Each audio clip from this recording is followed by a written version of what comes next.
परमाराध्य सद्गुरु महाराज का प्रवचन महर्षि में ही पंचामृत से। शीर्षक संतमत का भक्ति मार्ग। बंदो गुरुपद कंज कृपा सिंधु नर रूप हरि, महामोह तम पुंज जासु बचन रवि कर निकर।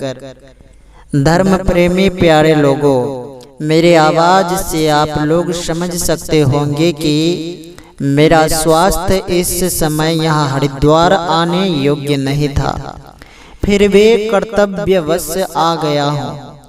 जैसे समस्त शरीर में प्राण ही असली चीज है, उसी तरह ईश्वर की भक्ति नहीं हो तो सत्संग कुछ नहीं, धर्म कुछ नहीं। इसलिए कबीर साहब ने कहा कि संगति ही जरी जाए न चर्चा राम की, दूल्हा बिना बारात कहो किस काम की।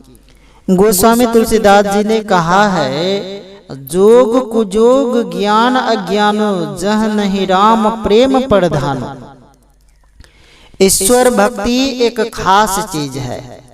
भक्ति कहते हैं सेवा को, सेवा भी भजन भी सेवा को कहते हैं। किसी की सेवा की जाए तो क्या सेवा की जाए, अगर उसकी कुछ आवश्यकता हो तो उसकी पूर्ति उसकी सेवा होती है। जैसे सत्संग की सेवा, सत्संग का आयोजन करो, सत्संग में बैठो, सत्संग के वचनों को अच्छी तरह सुनो समझो, यही सत्संग की सेवा है। कोई सत्संगी है, उनको बिठाने के लिए, आराम का स्थान देने के लिए आवश्यकता है, तो उनकी इस आवश्यकता को पूरा करना उनकी सेवा है। यद्यपि सत्संग व सद्ज्ञान के प्रचार में सामूहिक रूप से जो वक्ता और श्रोता होते हैं, उनको मिलाकर सत्संग कहते हैं। यह बाहरी सत्संग है। यह एक बात है कि ईश्वर को क्या आवश्यकता है। एक राजा जंगल गया था, वहां उसने एक मुनि बालक को देखा। मुनि बालक को देखकर वह मुग्ध हो गया। उसने मुनि बालक से कहा, तुम मेरे साथ चलो। मुनि बालक ने कहा, मुझे तुम्हारे साथ जाने की कोई आवश्यकता नहीं। राजा ने कहा, यदि तुम मेरे साथ चलो तो जैसा मैं बढ़िया बढ़िया खाना खाता हूँ, अच्छे अच्छे वस्त्रों को पहनता हूँ, सुंदर भव्य भवन में रहता हूँ और पहरेदार मेरा पहरा करता है, उसी तरह तुमको भी खिलाऊंगा, पहनाऊंगा, अच्छे भवन में सुलाऊंगा और पहरेदार तुम्हारा पहरा करेगा। मुनि बालक ने कहा, मुझे खिलाओगे, तुम मत खाओ, तुम अच्छे अच्छे मुझे वस्त्र पहनाना और तुम खुद मत पहनना, मुझे सोने देना और तुम कभी भी मत सोना।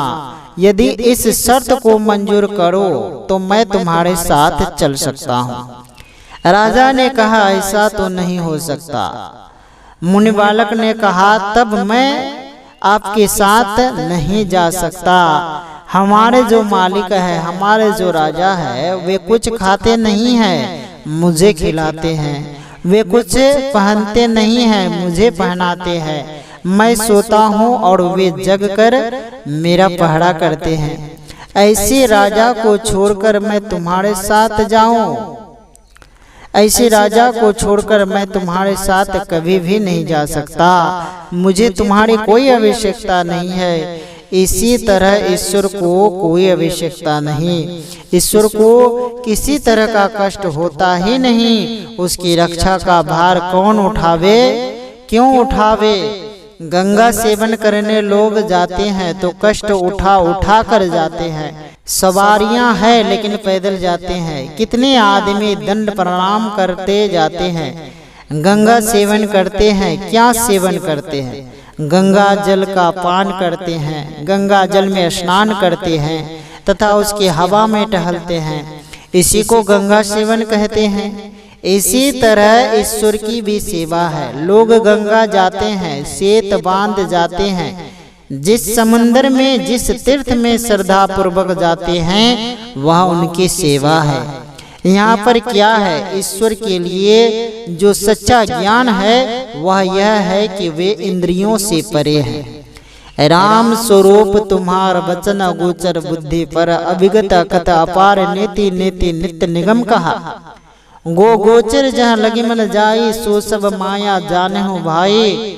जो माया सब जगहि न चावा, जासु चरित लखी काहू न पावा। सो प्रभु ब्रो विलास खगराजा, नाच नटी हव सहित समाज। सोई सच्चिदानंद घन राजा, अज विज्ञान रूप बलधामा। व्यापक व्याप्य अखंड अनंता, अखिल अमोघ शक्ति भगवंता। अगुण अद्रभ्य गिरा गोतीता, सब दर्शी अनवद अजीता। निर्मल निराकार निर्मोहा, नित्य निरंजन सुख संदोहा। प्रकृति पार प्रभु सब उर्वासी, ब्रह्म निरीह विरज अविनाशी। यहाँ मोह कर कारण नाही, रवि सन मुख तम कबहू की जाही। इन भगवान की सेवा करे तो क्या करे, इनकी क्या सेवा हो। कहा जाता है कि दर्शन करो। कहाँ जाकर दर्शन करे, इंद्रियों के साथ में रहकर जो दर्शन होता है वह माया है। ईश्वर तमाम व्यापक है, प्रकृति मंडल में व्यापक, फिर उसको भी भरकर उससे भी बाहर है। मनुष्य जब तक इंद्रिय ज्ञान में रहेगा तब तक संसार के अंदर बाह्य ज्ञान में रहेगा। इंद्रिय ज्ञान में जो दर्शन होगा वह माया का दर्शन होगा। अगुण अखंड अलख अज सोई, भगत प्रेम बस सगुण सो होई। नित्य स्वरूप यह निर्गुण है और सगुण रूप की भी सेवा करते हैं। इससे संसार में बड़े बड़े लाभ होते हैं, परलोक में भी बड़े बड़े लाभ होते हैं। सगुण के अंदर जो निर्गुण स्वरूप है, जिससे उनके स्वरूप का ज्ञान होता है, सगुण रूप के दर्शन से भी वह बाकी रह जाता है। भक्त उस स्वरूप के लिए यत्न क्यों न करे, बड़ा परिश्रम लगेगा तो क्या होगा। संसार में सुरक्षित रहने के लिए, देश की रक्षा के लिए झुंड के झुंड सैनिक जान गंवाते हैं। कितना बड़ा काम है, शरीर नहीं रहेगा, प्राण छूटेंगे, हमको मारेगा वह हम मारेंगे, इतना बड़ा काम करने को लोग तैयार होते हैं। इसी तरह भगवान के सगुण रूप की भक्ति और निर्गुण स्वरूप की भक्ति के लिए कोई बड़ा काम हो तो क्या है, करना चाहिए। बहुत समय लगेगा तो क्या होगा, सोते हैं तो बहुत समय मालूम पड़ता है। नींद टूटती है तो कहते हैं कि अभी तो सोया था। हम लोग अभी सोए हैं, जागने पर ऊपर की अवस्था को तुरीय अवस्था कहते हैं। उस चौथी अवस्था में बाहरी इंद्रियों के सब ज्ञान छूट जाते हैं। वह तुरीय अवस्था ऐसी ही है। यहाँ जो रहते हैं ऊंचे स्थान में, पवित्र स्थान में रहते हैं। यह संसार स्वप्नवत है, फिर भी इसमें भी अच्छे से अच्छे स्थान है, ऊंचे स्थान है। इसी तरह तुरीय का संसार भी उत्तम से उत्तम है। आरंभ में इतना उत्तम नहीं है कि ईश्वर दर्शन हो, सब इंद्रियों से छूटा जाए। जैसे जैसे आगे बढ़े पवित्रता अधिक बढ़ती गई और आगे बढ़े तो मन इंद्रियों के कारण को पार कर गया। जो रहा सो जड़ विहीन चेतनात्मा कैवल्य दशा में रह गया। इस दशा में ईश्वर का दर्शन होता है। यह बड़ी उत्कृष्ट दशा है। इसमें जानत तुम्हें हो जाता है। ब्रह्म को जो जानते हैं वे ब्रह्मविद ही नहीं, ब्रह्म ही हो जाते हैं। यह अंदर अंदर चलने से होता है, बाहर बाहर चलने से नहीं।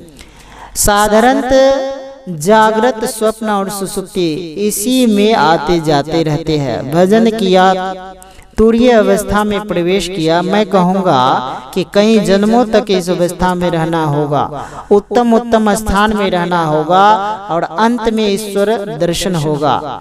लोग कहते हैं कि इसमें बड़ा कष्ट होता है। क्या कष्ट होता है? मेरे पास तोषक है, तकिया है, पलंग है, जो बनता है ईश्वर भजन करता हूँ। क्या कष्ट है? गुरु महाराज ने कहा स्वावलंबी बनो, जब जैसा हुआ कमाई की, अब शरीर उस योग्य नहीं रहा, फिर भी निगरानी करता हूँ। यहाँ आया हूँ, सत्संग सेवा करता हूँ, यह भी तो काम ही है। गुरुजी ने कहा कि पिताजी के घर पर रहो, काम करके खाओ, नहीं तो खून खराब हो जाएगा। कभी बच्चों को पढ़ाया, कभी खेतों का काम किया, चूल्हा चौका करना, बर्तन मलना, रोटी बनाना, ये सब बहुत किया। हाथ में ठेला है, मैं गुरु महाराज की आज्ञा पालन करने से सुखी हूँ। मैं यह इसलिए कहता हूँ कि ऐसा न समझो कि भजन करने वाले काम नहीं करते हैं। कबीर साहब जीवन भर अपना ताना बना करते रहे, रविदास जी जीवन भर जूते का काम करते रहे, दादू दयाल जी जीवन भर काम करते रहे, बाबा नानक जीवन भर गृहस्थी में रहे। संतों ने देश का भार होकर रहने को नहीं कहा। भजन करो, काम करो, निठल्ले मत बैठो। तुरीय अवस्था में जाने के लिए वैरागी का वेश नहीं लिया, इससे भजन नहीं होगा। यह बात नहीं है। बाबा नानक ने कहा, जोग न खिंथा, जोग न ढंडे, जोग न भस्म चराइये, जोग न मुंदी मुरी मुराइये, जोग न मिंजी, जोगो न सिंही वाइये, अंजन मही निरंजने रहिए, जोग जुगती इब पाइये, गली जोगु न हुई। एक दृष्टि करी समसरी जाने, जोगी कहिए सोई, जोग न बाहरी बड़े मासिनी, जोग न तारी लाइये, जोग न देसी दिशंतरी भविये, जोग न तीरथी नइये,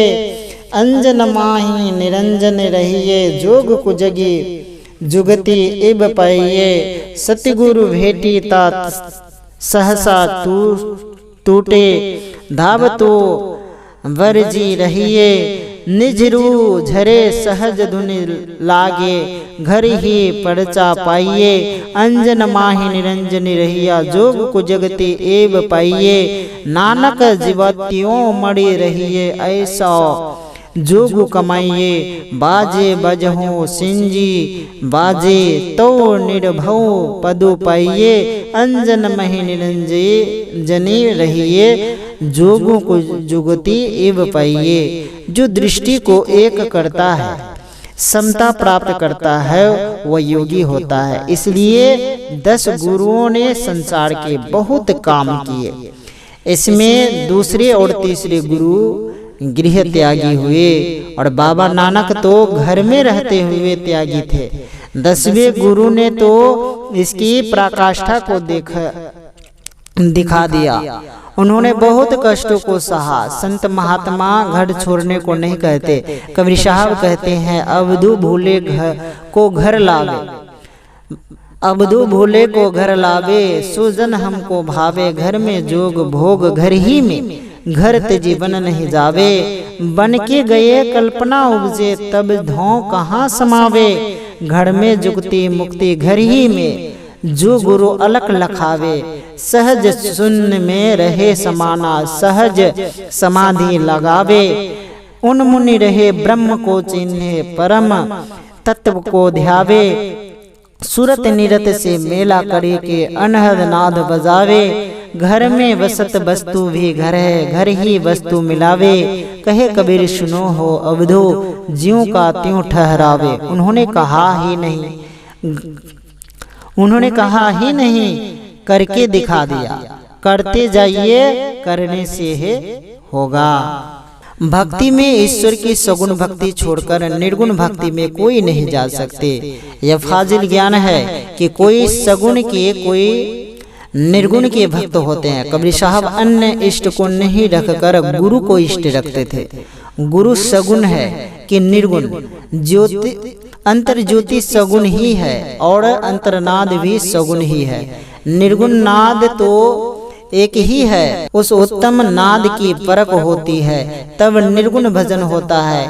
इधर यहाँ प्राणायाम दृष्टि योग सब सगुण ही है। स्थूल सूक्ष्म कारण महाकारण में जब तक वृत्ति रहती है, सगुण भजन ही होता है।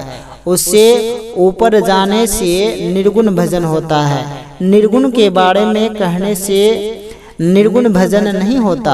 गोस्वामी तुलसीदास जी को सगुण राम भी इष्ट और गुरु भी इष्ट। बंदो गुरु पद कंज कृपा सिंधु नर रूप हरि, महामोह तम पुंज जासु वचन रवि कर निकर। तुम्हते अधिक गुरु ही जिए जानी, सकल भाए से वही सन्मानी। श्री हरि गुरु पद कमल भजहि, मन तजी अभिमान। जे ही सेवत पाइये हरि, सुख निधान भगवान।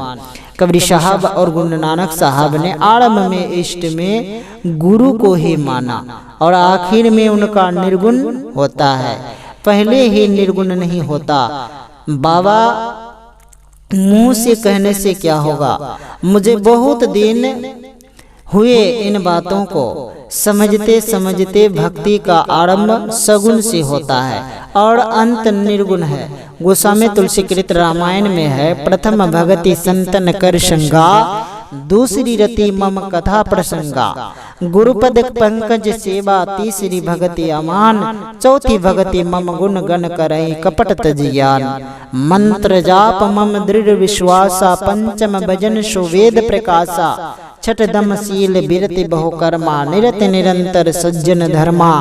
सातम सम मोहि मैं जग देखा, मोती अधिक संत करी लेखा। आठम जथा लाभ संतोषा, सपने नहीं देखूं परदोषा। नवम सरल सब संचल हीना, मम भड़ोस ही हरस न देना।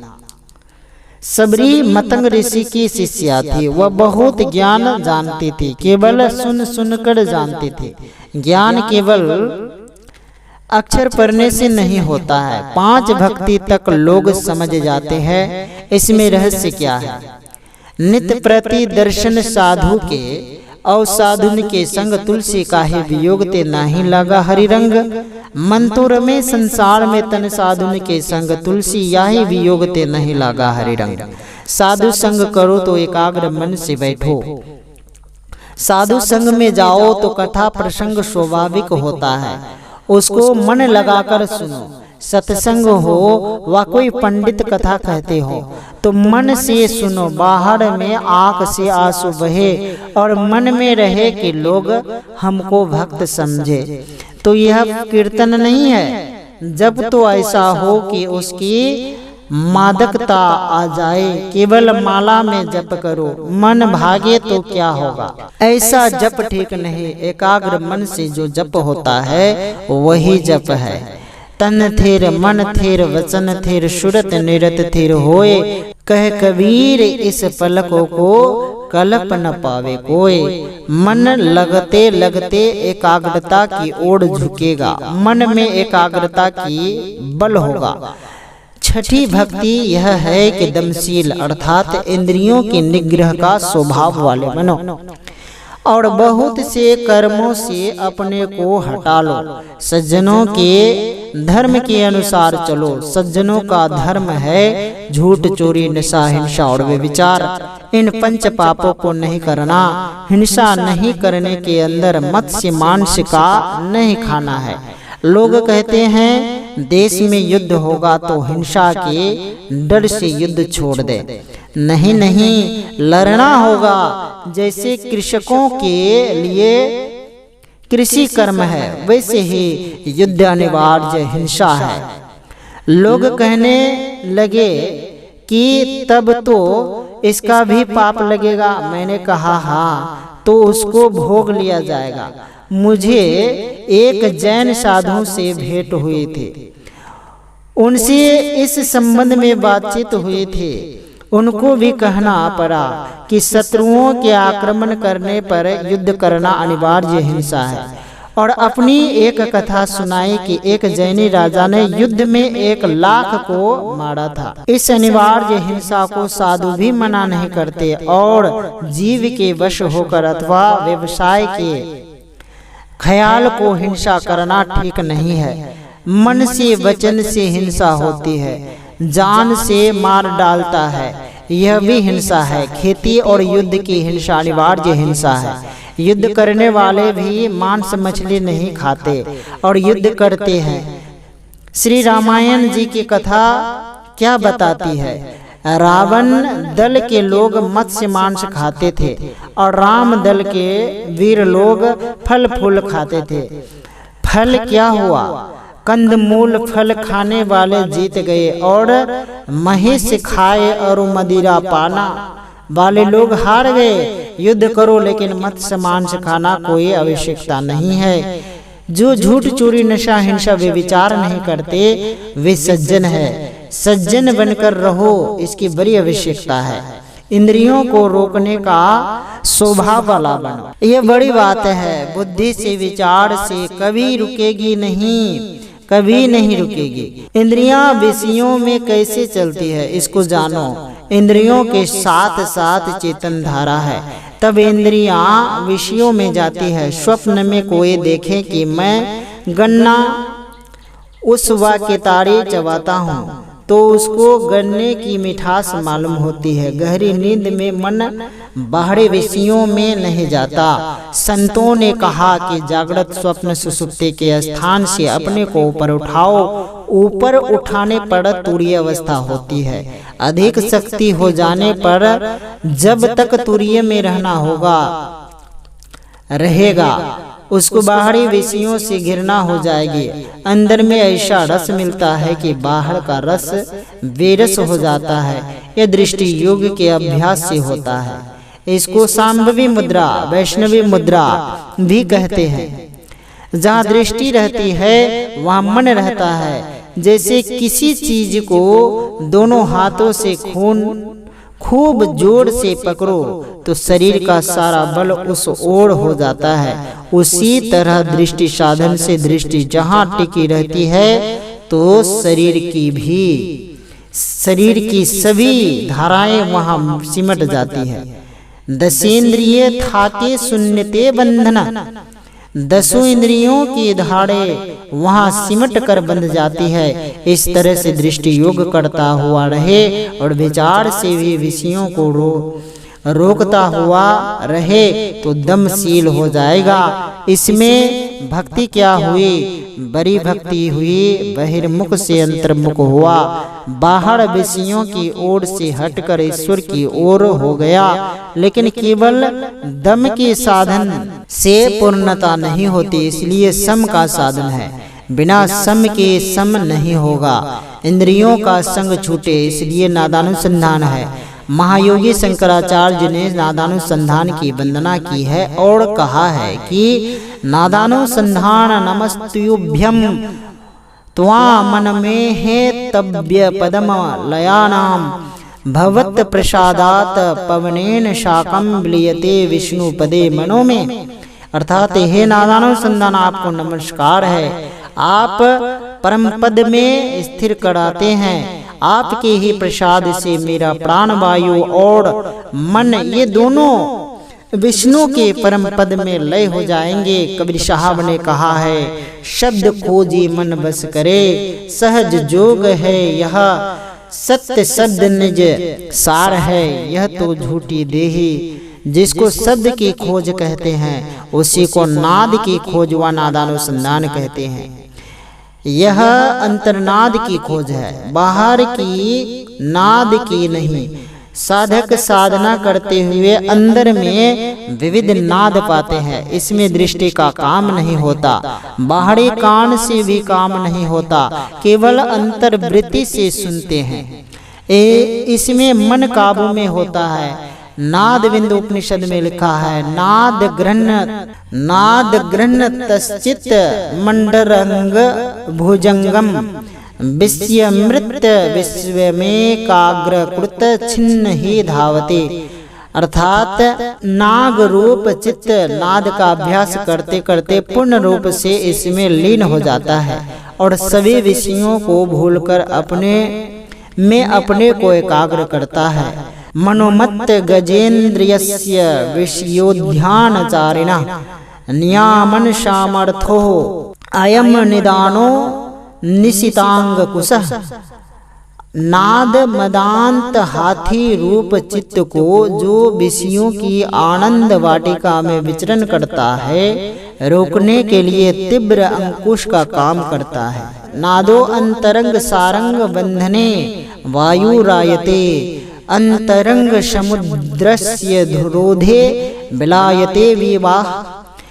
मृग रूपी चित्त को बांधने के लिए यह नाद जाल का काम करता है। समुद्र तरंग रूपी चित्त के लिए यह नाद तट का काम करता है। आप वैष्णव शाक्त शैव कोई हो, नवदा भक्ति कीजिए। सगुण निर्गुण कोई भक्ति नहीं बचेगी। संत मत में स्थूल भक्ति, सूक्ष्म भक्ति, अपरा भक्ति सभी है। श्रवण बिना धुन सुने, नयन बिनु रूप निहारे, रसना बिनु उच्चरे प्रशंसा बहु विस्तारे।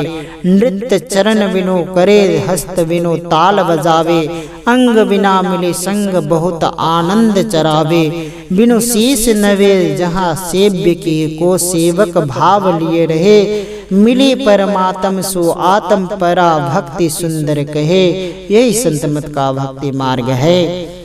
यह प्रवचन दिनांक 10/6/1968 ईस्वी को हरिद्वार में हुआ था।